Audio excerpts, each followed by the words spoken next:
एक राजा बड़ा धर्मात्मा, न्यायकारी और परमेश्वर का भक्त था। उसने ठाकुर जी का मंदिर बनवाया और एक ब्राह्मण को उसका पुजारी नियुक्त किया। पूरा ब्राह्मण बड़ा सदाचारी, धर्मात्मा और संतोषी था। वह राजा से कभी कोई याचना नहीं करता था। राजा भी उसके स्वभाव पर बहुत प्रसन्न था। उसे राजा के मंदिर में पूजा करते हुए 20 वर्ष गुजर गए। उसने कभी भी राजा से किसी प्रकार का कोई प्रश्न नहीं किया। राजा के यहाँ एक लड़का पैदा हुआ। राजा ने उसे पढ़ा लिखाकर विद्वान बनाया। बड़ा होने पर उसकी शादी एक सुंदर राजकन्या के साथ करा दी। शादी करके जिस दिन राजकन्या अपने राजमहल में लाए, उस रात्रि में राजकुमारी को नींद न आई। वह इधर उधर घूमने लगी। जब अपने पति के पलंग के पास आई तो क्या देखती है कि हीरे जवाहरात जड़ित मूठे वाली एक तलवार पड़ी है। जब उस राजकन्या ने देखने के लिए वह तलवार म्यान में से बाहर निकाली, तब तीक्ष्ण धार वाली और बिजली के समान प्रकाश वाली तलवार देखकर वह डर गई। वह डर के मारे उसके हाथ से तलवार गिर पड़ी और राजकुमार की गर्दन पर जा लगी। राजकुमार का सिर कट गया और वह मर गया। राजकन्या पति के मरने का बहुत शोक करने लगी। उसने परमेश्वर से प्रार्थना की कि हे प्रभु, मुझसे अचानक यह पाप कैसे हो गया। पति की मृत्यु मेरे ही हाथों हो गई।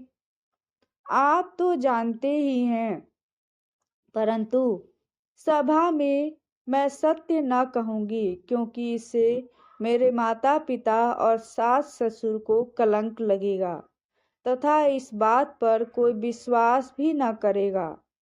प्रातः काल में जब पुजारी कुएं पर स्नान करने आया तो राजकन्या ने उसको देखकर विलाप करना शुरू किया और इस प्रकार कहने लगी, मेरे पति को कोई मार गया। लोग इकट्ठे हो गए। राजा साहब आकर पूछने लगे, किसने मारा। वह कहने लगी, मैं जानती तो नहीं कि कौन था, परंतु उसे ठाकुर जी के मंदिर में जाते देखा था। राजा समेत सब लोग ठाकुर जी के मंदिर में आए तो ब्राह्मण को पूजा करते हुए देखा। उन्होंने उसको पकड़ लिया और पूछा, तुमने राजकुमार को क्यों मारा। ब्राह्मण ने कहा, मैंने राजकुमार को नहीं मारा, मैंने तो उनका राजमहल भी नहीं देखा है। इसमें ईश्वर साक्षी है। बिना देखे किसी पर अपराध का दोष लगाना ठीक नहीं। ब्राह्मण की तो कोई बात ही नहीं सुनता था। कोई कुछ कहता तो कोई कुछ कहता। राजा के दिल में बार बार विचार आया था कि यह ब्राह्मण निर्दोष है, परंतु बहुतों के कहने पर राजा ने ब्राह्मण से कहा, मैं तुम्हें प्राणदंड तो नहीं देता, लेकिन जिस हाथ से तुमने मेरे पुत्र को तलवार से मारा है, तेरा वह हाथ काटने का आदेश देता हूँ। ऐसा कहकर राजा ने उसका हाथ कटवा दिया। इस पर ब्राह्मण बड़ा दुखी हुआ और राजा को अधर्मी जान उस देश को छोड़कर चला गया। वहां वह खोज करने लगा कि कोई विद्वान ज्योतिषी मिले तो बिना किसी अपराध हाथ काटने का कारण उससे पूछूं। किसी ने उसे बताया कि काशी में एक विद्वान ज्योतिषी रहती हैं। तब वह उनके घर पर पहुंचा। ज्योतिषी कहीं बाहर गए थे। उसने उनकी धर्मपत्नी से पूछा, माता जी, आपके पति ज्योतिषी जी महाराज कहाँ गए हैं। तब उस स्त्री ने अपने मुख से अयोग्य, असह्य दुर्वचन कहे, जिनको सुनकर ब्राह्मण हैरान हुआ। मन ही मन कहने लगा कि मैं तो अपना हाथ कटने का कारण पूछने आया था, परंतु अब इनका ही हाल पहले पूछूंगा। इतने में ज्योतिषी आ गए। घर में प्रवेश करते ही ब्राह्मणी ने अनेक दुर्वचन कहकर उनका तिरस्कार किया, परंतु ज्योतिषी जी चुप रहे और अपनी स्त्री को कुछ भी नहीं कहा। तदंतर वे अपनी गद्दी पर आ बैठे। ब्राह्मण को देखकर ज्योतिषी जी ने उनसे कहा, कहिए ब्राह्मण देवता, कैसे आना हुआ? आया तो था अपने बारे में पूछने के लिए, परंतु पहले आप अपना हाल बताइए कि आपकी पत्नी अपनी जुबान से आपका इतना तिरस्कार क्यों करती हैं, जो किसी से भी नहीं सहा जाता और आप सहन कर लेते हैं। इसका कारण है, यह मेरी स्त्री नहीं, मेरा कर्म है। दुनिया में जिसको भी देखते हो, अर्थात भाई, पुत्र, शिष्य, पिता, गुरु, संबंधी, जो कुछ भी है, सब आपका कर्म ही है। यह स्त्री नहीं, मेरा किया हुआ कर्म ही है, और यह भोगे बिना कटेगा नहीं। अश्वमेव भोग्यतम कृतम कर्म शुभाशुभम नाभ्यतम क्षीयते कर्म कल्पकोटि सतेरपि। अपना किया हुआ जो भी कुछ शुभ अशुभ कर्म है, वह अवश्य ही भोगना पड़ता है। बिना भोगे तो सैकड़ों करोड़ों कल्पों के गुजरने पर भी कर्म नहीं टल सकता। इसलिए मैं अपने कर्म खुशी से भोग रहा हूँ और अपनी स्त्री की ताड़ना भी नहीं करता, ताकि आगे इस कर्म का फल न भोगना पड़े। महाराज, आपने क्या कर्म किया था? सुनिए। पूर्व जन्म में मैं कौवा था और मेरी स्त्री गधी थी। इसकी पीठ पर फोड़ा था। फोड़े की पीड़ा से यह बड़ी दुखी थी और कमजोर थी। मेरा स्वभाव बड़ा दुष्ट था, इसलिए मैं इसके फोड़े में चोंच मारकर इसे ज्यादा दुखी करता था। जब दर्द के कारण यह कूदती थी तो इसकी फजीहत देखकर मैं खुश होता था। मेरे डर के कारण यह सहसा बाहर नहीं निकलती थी, किंतु मैं इसको ढूंढता फिरता था। यह जहां मिले वहीं इसे दुखी करता था। आखिर मेरे द्वारा बहुत सताए जाने पर त्रस्त होकर यह गांव में 10-12 मील दूर जंगल में चली गई। वहां गंगा जी के किनारे सघन वन में हरा हरा घास खाकर मेरी चोटों से बचकर सुखपूर्वक रहने लगी। लेकिन मैं इसके बिना नहीं रह सकता था।